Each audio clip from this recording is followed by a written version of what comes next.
continuing on in a retrospect, let me show you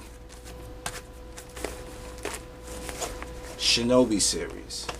Okay, this was the pinnacle. This is one of the best series for the Genesis. You know, besides the Sonic series, which was this Sonic 1, Sonic 2, which 3 was just my favorite one. But when you 3 and Sonic and Knuckles, when you put those together, that was just a joint right there. But let me get back onto what the task at hand, Shinobi series.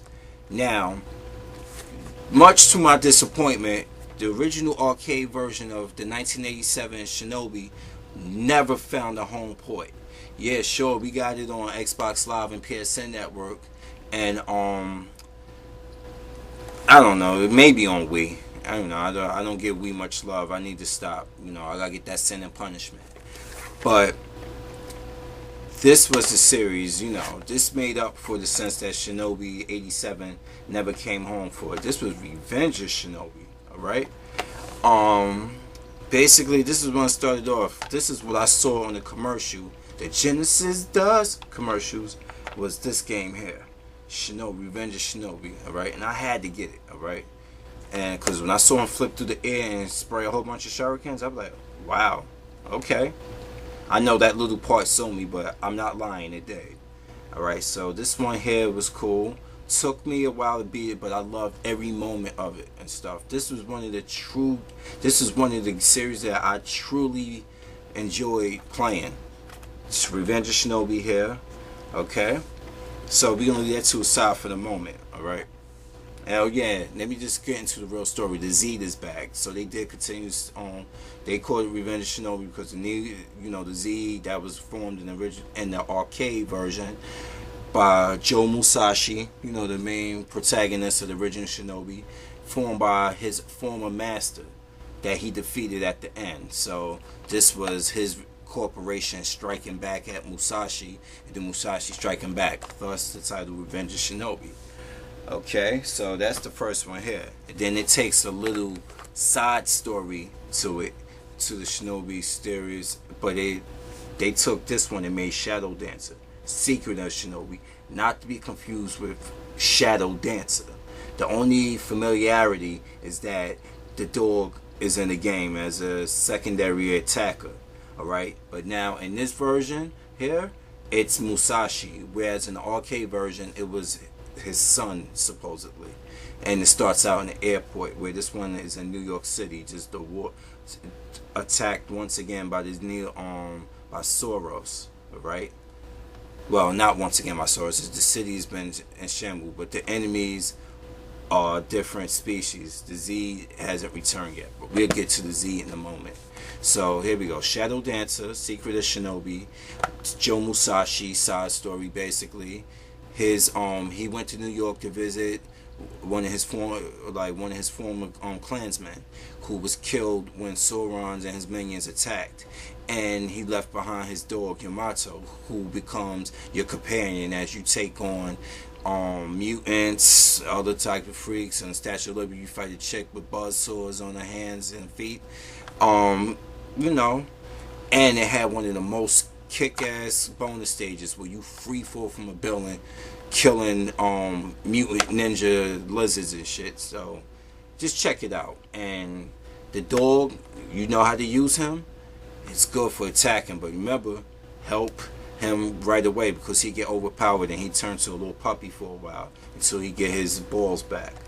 So Shadow Dancer, Secret of Shinobi, not to be confused with the arcade version, Shadow Dancer. But this is the final right here for the Genesis that caps off everything. This is Shinobi 3, Return of the Ninja Master. This right here brings back the storyline from Revenge of Shinobi, and it brings back Joe Musashi just more badass than ever with ninja abilities, the ability to do the karate kick, the run and slash, leap, spider walk on roofs, on ceilings, and just hop off of walls, Ninja Gaiden NES style. So this brings that back. This brings that into the Shinobi fold, and it does it so well. Alright? You got scenes where you on a horse riding and you fighting out in the fields and stuff, and you see the ninjas hyper dashing in the background coming to attack you. This here is definitely a good one. And then again, once again, instead of fighting, it's the Neo Z.